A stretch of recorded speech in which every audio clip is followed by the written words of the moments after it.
Hello and welcome back to the Codevenger. So आज मेरे साथ फिर से मेरा बहुत अच्छा दोस्त दुबे और मतलब अभिषेक दुबे। मैं दुबे क्यों कह रहा हूँ ये तुम्हें लास्ट वीडियो देख के पता चल गया होगा।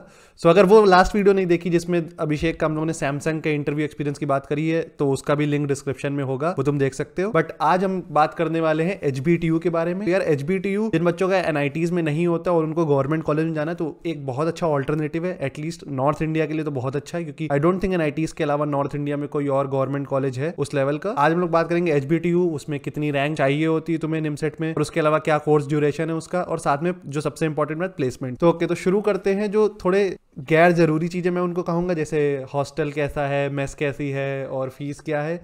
तो अगर प्लेसमेंट है यार सब कुछ वर्थ इट होता है तो हम लोग जल्दी से ये सब, बट ये भी एक जरूरी चीज है तो हम लोग जल्दी से ये सब कवर करते हैं। तो अभिषेक, ओवर टू यू।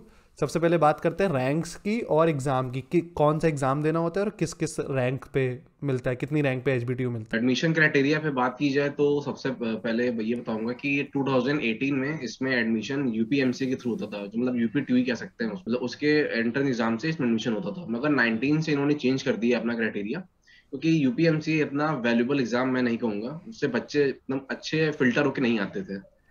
तो इसीलिए इन्होंने अपना एडमिशन क्राइटेरिया शिफ्ट कर दिया निमसेट के ऊपर। तो अब निमसेट के एग्जाम से ही इसमें एडमिशन होते हैं। ओपनिंग क्लोजिंग रैंक की बात की जाए तो ओपनिंग रैंक तो कुछ भी हो सकती है, टॉप रैंकर तो मिल ही जाएगा उसको कॉलेज आसानी से। तो मेरे टाइम पे ओपनिंग रैंक 290 थी, क्लोजिंग रैंक बोर्ड काउंसलिंग में थी अराउंड 1600 स्पॉट में, और नॉन स्पॉट में बताऊंगा सेकंड राउंड काउंसलिंग तक 1300 में बोलूंगा, 1300 तक आसानी से मिल जाएगा HBT जनरल रैंक में। बाकी अलग अलग कैटेगरी में तो रैंक कुछ भी होता है। और मगर इस साल ये सिनेरियो थोड़ा चेंज है कि इस साल 750 के अराउंड स्टार्टिंग हुई है रैंक की, ओपनिंग रैंक है, और 1600 क्लोजिंग रैंक है जनरल में। जनरल की क्लोजिंग रैंक वही सेम है मगर स्टार्टिंग थोड़ी अलग है। ओके, सो मतलब रिलेटिवली निमसेट से तो काफी इजी हो गया, बट एक अच्छा ऑल्टरनेटिव बोल सकते हैं NITs का इसको। सो ड्यूरेशन इस साल से 2 इयर्स का हो गया, राइट? हाँ, 2019 बैच के लिए 3 साल का है, जो कि अभी भी हमारे साथ है कॉलेज में, मतलब लास्ट ईयर में है हमारे साथ। मगर हम लोग 2020 बैच वाले का 2 साल का कोर्स। सो बात करें अगर बाकी जो पैरामीटर्स होते हैं, जैसे मेस हो गया, इंफ्रास्ट्रक्चर हो गया और फीस, मतलब इस पे भी जल्दी से कवर कर लेते, फिर जो हम लोग का सबसे मेन होता है प्लेसमेंट, फिर उस पर बात करें। इंफ्रास्ट्रक्चर तो सभी जानते हैं, मतलब काफी अगर गवर्नमेंट कॉलेज है तो फंडिंग काफी अच्छी मिलती है इनको।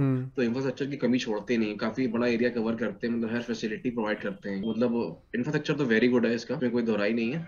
लेकिन मैं इसमें बस एक ड्रॉबैक है कि ये कॉलेज 2 कैंपसेस में बटा हुआ है। मेन कैंपस है 90 एकेडमिक्स बिल्डिंग है सारी, इसमें गर्ल्स हॉस्टल है इसी के अंदर, और फर्स्ट ईयर बॉयज हॉस्टल भी है। और दूसरा कैंपस है जिसको कानपुर में वेस्ट कैंपस बोला जाता है, वो 250 एकर्स का है। उसमें केवल हॉस्टल है और ऑडिटोरियम है और स्विमिंग पूल, जिम्नेजियम, ये सब चीजें हैं, कोर्ट वोट, क्रिकेट ग्राउंड, ये सब है। उसमें केवल मतलब बॉयज को ही हॉस्टल अलॉटेड होता है वहाँ पर, और गर्ल्स का कोई हॉस्टल नहीं है। बस ये ड्रॉबैक, मतलब थोड़ा दूर ही भी है, मतलब मैं बोलूंगा कि मेन कैंपस से अराउंड अप्रोक्सीमेटली 2.5 to 3 किलोमीटर की दूरी पे हैं दोनों कैंपस। तो बच्चों को आने जाने में थोड़ी दिक्कत हो। चलो, ये इंफ्रास्ट्रक्चर की बात हो गई और फीस की बात कर लेते हैं। मतलब फीस कितनी है HBTU? फीस मैं कहूँगा रिलेटिवली हाई है, अगर देखा जाए गवर्नमेंट कॉलेज के पॉइंट ऑफ व्यू से। गवर्नमेंट कॉलेज में बच्चा इसलिए पढ़ना चाहता है क्योंकि वहाँ फीस कम होती है। मगर यहाँ की फीस है 1,20,000 पर ईयर, पर सेमेस्टर नहीं, इसीलिए इसकी फीस मैं कहूँगा थोड़ी सी रिलेटिवली ज्यादा है बाकी गवर्नमेंट कॉलेजेस के पॉइंट ऑफ व्यू की। VIT की भी फीस मुझे याद है कि मैंने सीट लॉक करने के लिए 1,37,000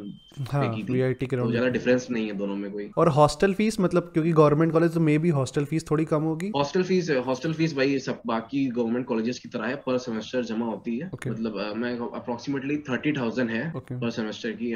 और मेस फीस अलग होती है, और मेस मतलब यहाँ पर क्या है कि तो हर कॉलेज में होता है मेरे ख्याल से कि जितना आप मेस यूज करेंगे उतना ही कटेगा, बाकी आप अगर मेस यूज नहीं करते तो उसका पूरा पैसा वो रिफंड कर देते हैं आपको। Okay, token system kind of जैसे होता है कई कॉलेजेस हाँ में। हाँ। यार ये बात हो गई जो सारे उस तरह के जो पैरामीटर्स हो गए। अब जो सबसे मेन बात प्लेसमेंट्स की करते हैं, तो यार प्लेसमेंट में जो सबसे जरूरी चीज आ जाती है, जो गवर्नमेंट कॉलेज में जहाँ फायदा मिलता है, वो होता है लिमिटेड नंबर ऑफ सीट्स। जैसे VIT का मैं एग्जांपल दूं, मैं हमेशा VIT की बात क्यों करता हूँ क्योंकि वहां से पढ़े, ठीक है। तो VIT में यार हमारे वेल्लोर कैंपस में सिर्फ 250 बच्चे अराउंड थे, 200 बच्चे अराउंड चेन्नई कैंपस में, फिर उसके बाद ऐसे ही भोपाल कैंपस में 100 बच्चे थे करीब। तो 600-700 बच्चे तो सिर्फ MCA के हो गए, प्लस फिर बीटेक भी होता था। तो 5,000 जो मास कंपनीज आती थी उसमें 6,000 बच्चे, 5,000 बच्चे अप्लाई करते थे। गवर्नमेंट कॉलेज में ये फायदा होता है कि सीट्स लिमिटेड होती है। तो सबसे पहले प्लेसमेंट पॉइंट ऑफ व्यू से बात करें तो सीट्स कितनी है इसमें, MCA की कितनी है, प्लस आगे फिर बात करेंगे हम लोग बीटेक के बारे में, क्योंकि कई कंपनीज होती होंगी जिनके बीटेक भी साथ में बैठ, तो बीटेक की भी कितनी सीट्स हैं ये भी तुम आइडिया दे सकते। MCA की सीट्स अप्रोक्सीमेटली 75 to 80 है। 80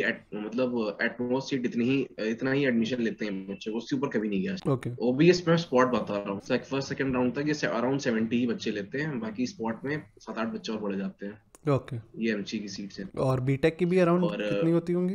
अगर ओवरऑल अगर बीटेक हम की कहते हैं अराउंड मैक्सिमम कंपटीशन तुम्हारा है, तो अभी इस साल का थोड़ा अलग सीन है, वो हम लोग अभी डिस्कस करेंगे क्योंकि थर्ड ईयर भी है। बट अगर मान लो इन जनरल एमसीए का बच्चा गया और कोई एक कंपनी आती जिसमें बीटेक भी अलाउड है, एमसीए भी अलाउड है, एमटेक भी अलाउड है, तो मैक्स टू मैक्स तुम्हारा कंपटीशन ओवरऑल कितने बच्चों में होता है? जैसे कि अगर मैं एग्जांपल दूं कि अगर कोई कंपनी आई थी, उसने ऑफर किया था 9 LPA का पैकेज, तो बीटेक वालों के पास तो 2-2 ऑफर पहले से ही थे। मतलब एक सिंगल ऑफर तो सभी के पास था, हर बच्चे के पास एक एक ऑफर पहले से इन हैंड था। तो तब भी वो सब बैठे हैं, तो उसमें सब बैठे हैं, हम लोग भी बैठे थे। तो अराउंड हम लोग एमसी के बच्चे उसमें थे, मुश्किल से 30 to 35 बच्चे थे।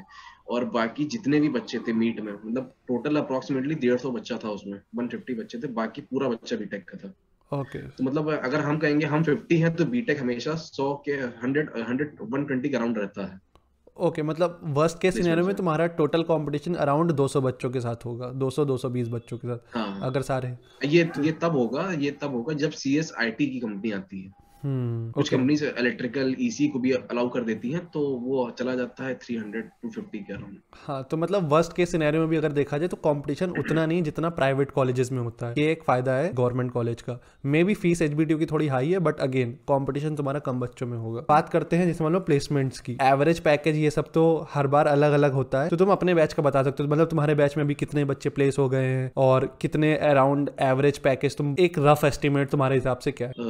अभी मेरे बैच में जो 2 साल वाला है, उसमें 76 की स्ट्रेंथ है हमारे में, और उसमें एलिजिबल अराउंड 65 बच्चे हैं प्लेसमेंट्स के लिए, क्योंकि मतलब क्राइटेरिया लग जाता है ना परसेंटेज का हर कंपनीज का, तो उसके पॉइंट ऑफ व्यू से 65 अराउंड बच्चे एलिजिबल हैं हमारे प्लेसमेंट्स के लिए। तो उसमें 35 to 40 बच्चा प्लेस होता है। Okay. या तो उनकी इंटर्नशिप लगी है पेड, जो फुल टाइम ऑफर करेगी आखिरी में, और या तो फुल टाइम ऑफर उनके पास है, 35 to 40 बच्चे प्लेस हो गए। ओके। सो जो बचे हुए और 10-15 बच्चे हैं जिनका प्लेसमेंट, तो क्राइटेरिया कैसे, नहीं क्या मिनिमम क्राइटेरिया क्या होता है अगर प्लेसमेंट्स की बात करें तो? हाँ, ये देखो, इसमें 2-3 वेरिएबल्स उसमें होते हैं। जैसे कि एक हमारा टीपीएन होता है, एक एमसीए का, और एक बीटेक का भी होता है। बीटेक का टीपीएन जो है वो मेन हेड है ना, वो पूरे सीएस डिपार्टमेंट का हेड टीपीएन बीटेक वाला ही बनता है। हम लोग की जो टीपीआर होते हैं वो होते हैं, मगर हेड वही होता है। ओके। तो ये सब जो रूल्स बनते हैं प्लेसमेंट के, ये सब यही लोग बनाते हैं, इसमें कॉलेज का कोई लेना देना नहीं। तो पहले तो रूल ये था कि जिसके पास भी कोई भी पहला ऑफर आ जाएगा ऑन कैंपस या ऑफ कैंपस, तो उसको किसी भी कंपनी में बैठने नहीं दिया जाएगा जब तक 65% बच्चा उस बैच का प्लेस नहीं हो जाता। ओके। तो ये रूल था। लेकिन इसके बाद दिसंबर एंड हुआ, तो दिसंबर तक हमारे बैच के अराउंड 5 to 30 बच्चे प्लेस हो गए थे। ये वो बात होने लगी थी कि कंपनीज अब कम आएंगी, क्योंकि जनवरी के बाद से कंपनीज रिलेटिवली कम आती हैं पहले से, तो बच्चे को बैठने को नहीं मिल रहा था बहुत बच्चों को। तो ये हुआ, तो बाद में ये हुआ कि अब ऐसा कोई नहीं है, जब तक जिसके पास जो ऑफर है वो है, जो प्लेस्ड है वो किसी में नहीं बैठेगा, चाहे जो हो, अनप्लेस्ड बच्चा ही केवल अब बैठेगा। और ये रूल बनाया गया था फिर कि जनवरी से कंपनी से रिलेटिवली कम आएंगी। तो फिर ये बोला गया था कि जो बच्चे प्लेस्ड है, जिनकी पेड इंटर्नशिप लगी है, वो मैटर नहीं करता, चाहे जितने की पेड इंटर्नशिप हो, मतलब चाहे इतना स्टाइपेंड हो, वो किसी में नहीं बैठेंगे। बस जो अनप्लेस्ड बच्चा है केवल वही बैठेगा। तो इसमें काफी बहसबाजी भी हुई थी कॉलेज में कि रूल पहले ये बनता है, बाद में ये बनता है, तो पहले हम लोग ना बैठते उस कम पैकेज वाली कंपनी में। मगर एंड में यही हुआ कि यही फॉलो होगा रूल, और कुछ भी इसमें कॉम्प्रोमाइज नहीं किया जाएगा। ओके। और नहीं, कुछ मिनिमम परसेंटेज का भी क्राइटेरिया होता है? 60% के नीचे अगर है तो क्या वो प्लेसमेंट में बैठ सकते हो? क्योंकि ये बहुत लोगों को क्वेश्चन देता है 60%। ये देखो, ये कंपनी टू कंपनी मैटर करता है, क्योंकि अभी हमारे एक कंपनी आई थी, इंडिया मार्ट नाम था उसका। वो बीटेक एमसीए दोनों के लिए आई थी। तो उसने बीटेक में, मतलब उसका एलिजिबिलिटी क्राइटेरिया था कि 85% होना चाहिए 10th और 12th में, और ग्रेजुएशन में 70% के ऊपर होने चाहिए। ओके। तो एमसी में तो केवल 3 ही बच्चे थे मेरे बैच में, 2 लड़कियां थी और एक हम थे। मगर इन्होंने इतने 3 बच्चों के लिए तो अलग से वो करेंगे नहीं एमसीए में, तो उन्होंने क्या कहा कि उन्होंने उस समय केवल बीटेक के लिए कर लिया, क्योंकि बीटेक में बच्चे ज्यादा ही होंगे, ऑब्वियस सी बात है। तो उन्होंने बीटेक की ड्राइव कर ली उस समय। तो बाद में उन्होंने बोला कि अब हम एमसीए के लिए जनवरी में कराएंगे, वो तो सभी को पता था कि अब जो गया वो दोबारा तो आएगा नहीं। अब जनवरी भी खत्म होने को आ गया, वो दोबारा कंपनी ने विजिट भी नहीं किया। तो यही होता तो है कि मतलब अगर, तो ओके ठीक है, तो तुम्हारा प्लेसमेंट हो गया, ये बात हो गई। बट हम ये कह रहे हैं कि अगर जैसे मान लो वीआईटी है, उसके लिए हम बोलते हैं कि यार अगर तुम्हारे 60% नहीं तो आई वोंट रिकमेंड तुम वीआईटी जाओ, क्योंकि बहुत अपॉर्चुनिटीज कम हो जाती हैं। तो क्या बिलो 60% वालों के लिए अपॉर्चुनिटीज है? 60% से कम जिसका होगा उसको एसबीटी एडमिशन नहीं मिलेगा, क्योंकि ओके, निमसेट तो एडमिशन 60% के क्राइटेरिया। नीचे ग्रेजुएशन में, ओके क्योंकि ओके ओके। निमसेट में क्राइटेरिया है ना ग्रेजुएशन का ओ, 60% का। समझ तो गया। एसबीटी में एडमिशन ही नहीं मिलेगा ना 60% जब ग्रेजुएशन में अगर नहीं हुआ तो। हो, चलो अब बात करते हैं, मान लो अब जैसे एक जो सबसे इंपॉर्टेंट बात, कितने बच्चों को, जैसे मान लो वीआईटी में भी हमने रिव्यू किया है वीआईटी का, तो उसमें भी मतलब मेरा मेन पॉइंट ये होता है यार, जॉब लगना इज योर फर्स्ट प्रायोरिटी। ऐसा नहीं कोई पैकेज कम ज्यादा, हम ये नहीं कह रहे कम ज्यादा होता है, बट एक लोगों के अंदर ये होता है कि एक एनएलपीए का बेंचमार्क होता है, कुछ होता है, तो उसके ऊपर कितने बच्चों का प्लेसमेंट होता है या कितनों का पैकेज जाता है तुम्हारे हिसाब से, अगर एचबीटीयू की बात देखा जाए? एक तरफ ये कहते हैं कि 5 एलपीए से दो, जो वीआईटी का ब्रैकेट है, एक ब्रैकेट है 5 to 10 एलपीए वाला, फिर एक 10 एलपीए प्लस, एक 5 एलपीए बिलो। तो जो तुम्हारे जितने भी 35-40 बच्चे अभी तक प्लेस हुए हैं, तो ये कितने बच्चे किस किस कैटेगरी में आते हैं, अगर तुम ये बता पाओ तो? तो अगर मैं परसेंटेज बता दूंगा, मतलब एग्जैक्ट नंबर मुझे हाँ हाँ आइडिया नहीं है। हाँ, ऑफ तो कोर्स 5 to एक 10 रफ एलपीए के फिगर। बीच में अगर मैं बताऊं तो 5 to 10 एलपीए के बीच में अप्रोक्सीमेटली 10 to 11 परसेंट बच्चे बच्चे? होंगे अप्रोक्सीमेटली। अच्छा, 10 to 11 नहीं परसेंट बच्चे। नहीं, 10 to 11, हाँ हाँ 35 में से। हाँ। तो इतने बच्चे होंगे इसमें, और 10 के अबव ये तो केवल मेरे ख्याल से एसडीएससी वाले हैं ऑन कैंपस, हम्म। एसडीएस वाले। तो यही होंगे बच्चे, और तो कोई है नहीं इसमें एमसीए में। बाकी ओके। ऑफ कैंपस भी बच्चे अप्लाई करते हैं, निकाल लेते हैं वो, मगर बताते नहीं किसी को, क्योंकि अगर मालूम पड़ जाएगा प्लेसमेंट सेल को तो वो हाँ। बैठने नहीं देंगे ऑन हम्म। कैंपस कंपनीज में। तो वो उसकी तो किसी को पता नहीं होती है। और अगर मैं बोलूंगा 5 एलपीए के अंडर में, 5 एलपीए के बाकी जितने बच्चे हैं 5 एलपीए के अंडर ही है। ओके, सो अगर 10 बच्चे तुम्हारा, अगर 5 to 10 एलपीए के आउट ऑफ 45, तो अराउंड 30% बच्चे हो गए तुम्हारा, 25 to 30% बच्चे हो गए जो 5 to 10 एलपीए के। और फिर वही हो गया कि तुम्हारे हम्म। 3-4 बच्चे शायद एसडीएस में। नहीं नहीं, 3-4 नहीं है, अराउंड 10 इसमें भी है। अराउंड 10 है, ओके, तो मतलब अराउंड 30% उसमें हो गए, अराउंड 30-35% इसमें हो गए, और बचे हुए जो 30% बच्चे हैं 5, तो इक्वली मैच करता है एक तरह से अगर देखा जाए तो, कि हाँ हर कैटेगरी में अराउंड 30% बच्चे हैं, 30-35% बच्चे। जैसे मान लो ये तुमने अपने बैच का बता दिया, तो यार हर साल प्लेसमेंट वेरी करता है, ऐसा नहीं जो तुम्हारा हो गया इतना ही अच्छा अगले साल हो जाए या इससे अच्छा पिछले साल का हो गया। तो एक कंपैरिजन में अगर तुम अपने प्रीवियस ईयर का बता सको, प्रीवियस ईयर कैसा प्लेसमेंट था, वो भी मतलब उससे एक आइडिया लग जाएगा लोगों को, क्योंकि तुम्हारा जो प्रीवियस ईयर तो वाला बैच है वो 3 ईयर एमसीए, राइट? हाँ हाँ हाँ। वो काइंड ऑफ तुम्हारे सीनियर है, बट प्लेसमेंट तुम लोग के साथ ही हो। तो मैं एक्चुअली इसको 3 बैच का बताऊंगा, मैंने बैच का तो बता ही दिया, और जो 3 साल वाला बैच है उसका भी बताऊंगा, और जो प्रीवियस बैच पास आउट हुआ है 2021 में 20 में, मैं उसका भी बता देता हूँ। हम्म। तो जब एडमिशन लिया था हमने एचबीटीयू में, तो पहले कोई बच्चा उसकी प्लेसमेंट रिपोर्ट देखता है किसी भी कॉलेज में एडमिशन लेने से पहले। तो सीधे नजर पहले हम लोग की एमसीए प्लेसमेंट में गई थी, तो एमसीए में की प्लेसमेंट रिपोर्ट एक पेज में ही सिमट गई थी। बाकी बीटेक की तो बहुत ही लंबे पेजेस में थी। तो एमसीए का मैक्सिमम पैकेज गया था 10.28 एलपीए। ओके। वो एक या दो ही बच्चे का था, बाकी सब 4.5, 3.5, 5.5 ऐसे ही था। और में नंबर ऑफ स्टूडेंट्स एमसीए के मेरे ख्याल से अराउंड इतने ही थे, 25 to 30 इतने ही बच्चे उसमें थे रिपोर्ट में। और तो हम लोग को लगा कि ये तो काफी रिलेटिवली कम है, तो हम लोग को लगा चलो ठीक है, मेहनत करेंगे तो इतना अपॉर्चुनिटी मिलेगी तो कितने वो तो निकाल ही लेंगे। जब हम लोगों ने प्लेसमेंट्स हम लोग की चालू हुई 220 में, अराउंड सितंबर से हम लोग एलिजिबल थे प्लेसमेंट्स के लिए। जब हम लोग को सितंबर से फर्स्ट ईयर का रिजल्ट आउट हो गया था, तो तब हम लोग एलिजिबल हो गए थे प्लेसमेंट्स के लिए। तो ये था कि कंपनीज हम लोग देखते थे कितने एलपी की आएंगी, पहले ये था कि चाहे जितने एलपी के आए बस पहला ऑफर लो यहाँ से, क्योंकि यहाँ से कुछ भी मिल जाए तो बस हम्म। लेना ही है, क्योंकि भरोसा नहीं कि बाद में आएंगी कि नहीं आएंगी। हम्म। तो पहले तो यही सब बच्चे अंधों की तरह इसमें अप्लाई करते रहे, कि जो भी कंपनी आई 3.5, 4.5, 5.5 सब अप्लाई करते गए, और कुछ बच्चे इसमें निकलते भी गए। लेकिन जब बाद में जब ये अक्टूबर नवंबर आया, तो देखा जाए कि हर हफ्ते किसी कंपनी का फॉर्म आ रहा था। मतलब ऐसा कोई मेरे ख्याल से कोई 10 डेज, ऐसा कोई 10 डेज नहीं पास हुआ था जिसमें कोई भी कंपनी का फॉर्म ना आया हो। हम्म। तो हम लोग देखे आश्चर्य हो गए थे कि इतनी कंपनीज विजिट कर रही हैं, पहले कभी इतनी कंपनीज एमसी के लिए विजिट नहीं की थी एचबीटीआई। तो मतलब काफी चेंजेस, मैं कहूंगा पहले से काफी नहीं, बहुत चेंजेस आए हैं एमसी की प्लेसमेंट को लेकर एचबीटीयू में। मतलब काफी इंप्रूव हुई है पहले से, और बच्चों ने क्रैक भी किया है। मैं ये नहीं कहूंगा कि बीटेक ज्यादा क्रैक कर रहा है एमसीए से, मतलब एमसीए और बीटेक दोनों मतलब बराबरी की, दोनों कॉम्पिटिशन दे रहे हैं दूसरे को, दोनों बराबर बच्चे ही निकाल रहे हैं हर कंपनी में। हम्म। तो यही मैं कहूंगा। और 3 साल वालों बैच का मैं बताऊं तो उनमें अप्रोक्सीमेटली 95% बच्चा प्लेस हो चुका है। ओके। अब केवल 6 7 to 8 बच्चा बचा है उनके बैच में जो अनप्लेस्ड है, बाकी पूरा बैच प्लेस्ड होगा। काइंड ऑफ अगर देखा जाए तो इस साल 2 बैच का प्लेसमेंट हो रहा है, उसके बाद भी प्लेस हो रहे हैं बच्चे, तो उससे आइडिया लग जाता है कि एचबीटीयू का नेक्स्ट ईयर से प्लेसमेंट और भी बढ़ेगा, क्योंकि तब तो सिर्फ एक ही बैच होगा। Obviously। इस बार एमसीए के समझो डबल बच्चे बैठ रहे हैं। आई होप तुम लोग को आइडिया मिल गया। और ये प्लेसमेंट की जो लिस्ट है क्या पब्लिक रहती है, कोई भी एडमिशन लेने से पहले देख सकता है? हाँ, ये एचबीटी के ऑफिशियल साइट पे प्लेसमेंट रिपोर्ट ईयर के नाम से आती है, वो डाउनलोड हो जाती है पीडीएफ, उससे देख सकता है कोई। ओके, सो यार यही भी एक बहुत बड़ा फर्क होता है प्राइवेट और गवर्नमेंट कॉलेज में। तुम्हें वीआईटी जैसे कॉलेज का कभी नहीं पता चलेगा कितने बच्चे प्लेस हुए, बस वो सिर्फ एक नंबर डाल देते हैं और उसमें भी ब्रेक डाउन नहीं होता इसमें से बीटेक कितने, एमसीए कितने। और गवर्नमेंट कॉलेज में ये बहुत ही क्लियर होता है, मतलब बीटेक की अलग लिस्ट, एमसीए की अलग लिस्ट। एक और जो सबसे ज्यादा लोग क्वेश्चन पूछते हैं वो ये है कि बीटेक वर्सेज एमसीए, क्या कुछ कंपनीज ऐसी आती हैं जो सिर्फ एमसीए स्पेसिफिक होती है जिसमें कंपटीशन ना होना पड़े? एक क्वेश्चन ये। दूसरा क्वेश्चन, कंपटीशन कितना है बीटेक और अगर तुमने अपने लेवल में अगर तुम देखो तो, क्योंकि यार ऑब्वियसली वो जेई मेंस का एग्जाम क्रैक करके आते हैं, तो ऑब्वियसली वो ज्यादा टफ एग्जाम क्रैक करके आ रहे हैं। उस हिसाब से अगर देखा जाए तो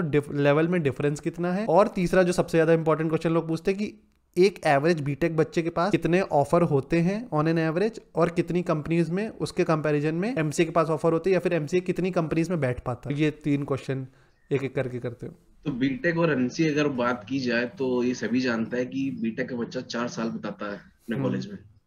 अब तो एमसीए अभी तक तो 3 साल था, मगर अब तो 2 ही साल हो गया, मगर कोविड के चक्कर में तो हम लोग केवल 1 ही साल बिता पाए कॉलेज में।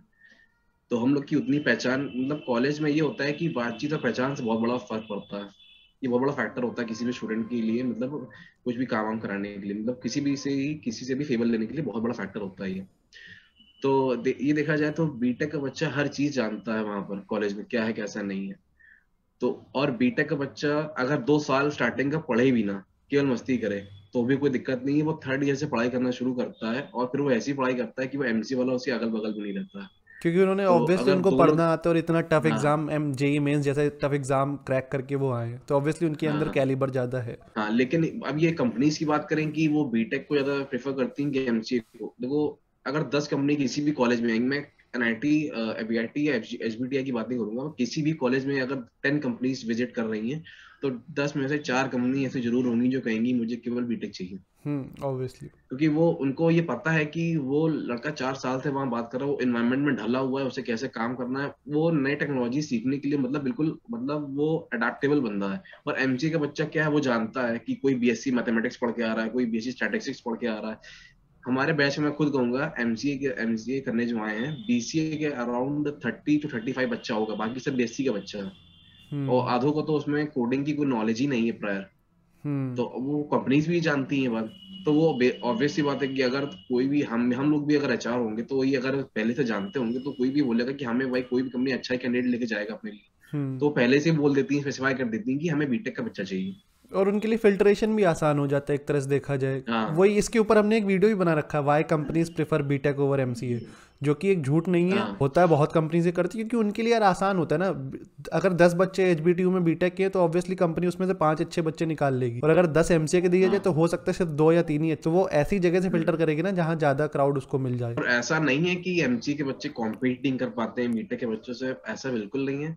मतलब एमसी के बच्चे मेरे बैच में भी और हमारे 3 साल वाले बैच में भी काफी अच्छे बच्चे हैं जो मतलब एमसी को प्लेसमेंट में मतलब नेक टू नेक कॉम्पिटिशन दे रहे हैं। मतलब काफी मतलब सिमिलर पैकेज निकाला है हम लोगों ने। मगर यही है कि ये तो होता ही है किसी भी कॉलेज में, चाहे प्राइवेट हो चाहे गवर्नमेंट, ये एमसीए का बोलबाला ज्यादा होता है, बीटेक का सॉरी बोलबाला ज्यादा होता ही है किसी भी कॉलेज में। ऑब्वियसली। तो यार कोई तो ये तो है। डीमोटिवेटिंग फैक्टर नहीं, बट अगर तुम इस बात को अपने दिमाग में रख के चलोगे, जो भी हमारे व्यूअर्स हैं, तो ऑब्वियसली तुम्हें एक रियलिटी चेक मिलेगा और तुम ज़्यादा मोटिवेट होगे ज़्यादा मेहनत करने के लिए। तो हम लोग ये सिर्फ इसलिए कह रहे हैं, इसका मतलब बिल्कुल ये नहीं कि हम लोग एमसीए को बोल रहे बेकार कोर्स है, बेकार डिग्री है, कुछ नहीं। हम सिर्फ इतना कह रहे हैं कि बीटेक वालों का बैकग्राउंड यूजली अच्छा होता है, तो तुम्हें अगर उनके लेवल पे पहुंचना है तो तुम्हें ज़्यादा मेहनत करनी पड़ेगी। क्या कोई स्पेसिफिक ऐसे लोग हैं जिनको तुम मना करोगे नहीं तुम एचबीटीयू मत आना, ऐसी कोई कैटेगरी है इस तरह के, अगर तुम्हारा ऐसा कोई बैकग्राउंड है, किसके लिए एचबीटीयू नहीं है? क्योंकि ये क्वेश्चन ही बहुत इंपॉर्टेंट होता है। क्या चीज अच्छी वो बात सही है, लेकिन हर चीज हर किसी के लिए नहीं होती। तो तुम क्या कहोगे अगर तुम्हारा ये बैकग्राउंड है, अगर तुम्हें ये नहीं आता तो एचबीटीयू मत आना, ऐसा कोई है या फिर नहीं कोई भी आ सकता है और फिर सीख के मतलब? एकेडमिक्स के पॉइंट ऑफ व्यू से तो नहीं कहूंगा कि सभी कॉलेजेस के लिए वो तो सेम ही होगा, उसके लिए तो कोई बात नहीं है। बस मैं ये कहूंगा गवर्नमेंट कॉलेज में आना है, अगर आप यहाँ के टैंट्रम्स को झेल सकते हैं तो ही आइए, वरना आप यहाँ से पास होते होते फिर आप या तो सोचेंगे कि मैं छोड़ दूं कोर्स या तो मैं कॉलेज छोड़ दूं। बस इसमें यही फैक्टर, और कोई फैक्टर नहीं है। ओके। और कुछ दिक्कत नहीं है। हाँ, तो गवर्नमेंट कॉलेज वाले थोड़े स्टबर्न होते हैं, वो बच्चों की बात नहीं सुनते, क्या तुम ये कहना हाँ, चाहते हो? वो नहीं सुनेंगे तो नहीं सुनेंगे ओके। तुम्हारे से, तुम चाहे नाक रगड़ लो चाहे हाथ जोड़ लो सामने, वो अपनी ओके। बात हमने कुछ नहीं सुनते हैं। All right. उसके अलावा यार 2 ईयर का एमसी है, तो मेरे ख्याल से एक ये भी पॉइंट रखना चाहिए कि अगर तुम्हारा शायद बीएससी बैकग्राउंड है, तुम्हें कुछ भी कोडिंग नहीं आती है, तो तुम्हारे लिए रिलेटिवली थोड़ा टफ होगा बीसीए वालों से, क्योंकि अब सिर्फ 2 साल का रह गया है। अब तुम्हारे पास वो नहीं कि तुमने 1 साल अपने बेसिक्स कवर कर लिए फिर दूसरे साल प्लेसमेंट की तैयारी कर रहे हो। तुम्हें फर्स्ट ईयर के एंड से ही, मतलब फर्स्ट ईयर खत्म होगा और तुम्हारे प्लेसमेंट स्टार्ट हो जाएंगे। तो यही है कि इसमें जो बीएससी वाले हैं या जो बीएससी के हैं, उनको अपने बीएससी जो, अगर उनको मालूम है कि उन्हें एमसीए करना है आगे जाके, तो उनको पता तो है नहीं किस कॉलेज में एडमिशन मिलेगा उनको आगे जाके, तो वो उनको बीएससी के टाइम ही अपना कोडिंग पे ध्यान देना चाहिए, टेक्निकल स्किल्स पे, तभी कोप अप कर पाएंगे, वरना बहुत मुश्किल होता है। तो आई होप वंस अगेन, इतना लंबा इंटरव्यू अगर तुम लोगों ने पूरा देखा है तो कॉन्ग्रेचुलेशंस टू यू, क्योंकि आज के टाइम पे लॉन्ग फॉर्म कंटेंट लोग ज़्यादा पसंद नहीं करते, क्योंकि अगर वो लॉन्ग फॉर्म नहीं होगा तो ऑब्वियसली उससे तुम्हें डाइल्यूटेड कंटेंट मिलेगा, उसमें तुम्हें उतनी नॉलेज नहीं मिलेगी। तो इसीलिए हम लोग का थोड़ा अगेन एक्सटेंडेड हो गया। Once again thank you for joining, और अगर फिर से कोई भी वैल्यू तुम्हें प्रोवाइड करी हो इस वीडियो ने, तुम्हारी लाइफ में अगर थोड़ा सा भी इम्पैक्ट डाला हो, तो don't forget to like, share and subscribe. Alright, see you in the next video.